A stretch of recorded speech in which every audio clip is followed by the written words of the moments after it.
जरूर होना चाहिए।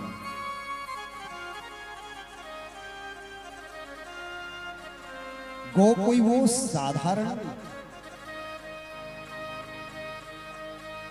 वो प्रत्यक्ष सूर्य नाड़ी है, जिस सूर्य का हम दर्शन करते हैं, पूजन करते हैं, वंदन करते हैं, ऐसी वो हमारी गौ माता है।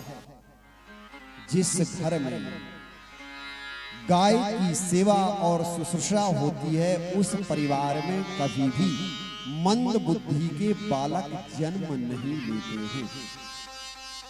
तो कई बार होता ना, बोले महाराज जी इसको आशीर्वाद दे दो, इसकी अवस्था तो 20 वर्ष की हो गई है, लेकिन इसका दिमाग तो अभी 5 वर्ष का है।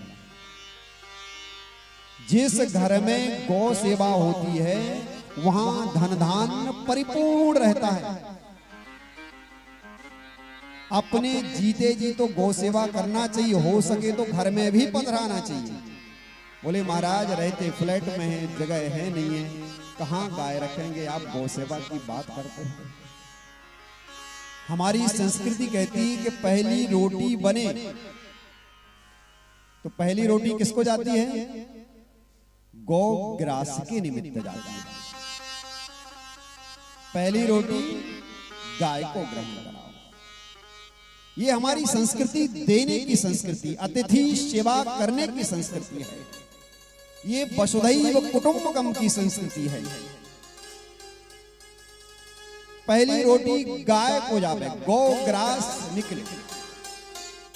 आपको लगता है हम फ्लैट में रहते, हमारे आसपास कोई गाय दिखाई नहीं देती, कहां महाराज जी गाय के वो रोटी निकाल करके लेकर के जाएंगे? बोले एक गोलक घर में रखो, उसमें 1 रुपया, 5 रुपया, 11 रुपया, 20 रुपया अपने यथाभाव, यथाशक्ति, यथा श्रद्धा से निकालो। ये गौग्रास के निमित्त हमने निकाला है। घर में संतान कभी भी परेशान नहीं होगी, व्यथित नहीं होगी, आपस में लड़ाई झगड़े नहीं होंगे। कुछ नहीं है तो 1 रुपया तो निकाल सकते हो, रोज गौग्रास के निमित्त उसमें डालते जाओ। 2 महीना, 4 महीना, 6 महीना, साल भर में जब कभी आप किसी गौशाला के लिए जाओ, तो जितना आपने उस में इकट्ठा किया है, उसको गोलक को तोड़ते हुए उसका सारा द्रव्य वो लेकर के जाओ और उस गौशाला में प्रदत्त कर दो।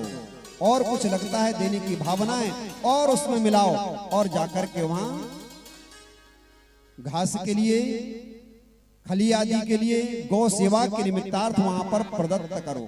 तो इस बहाने से भी आपकी गौ सेवा मानी जाएगी।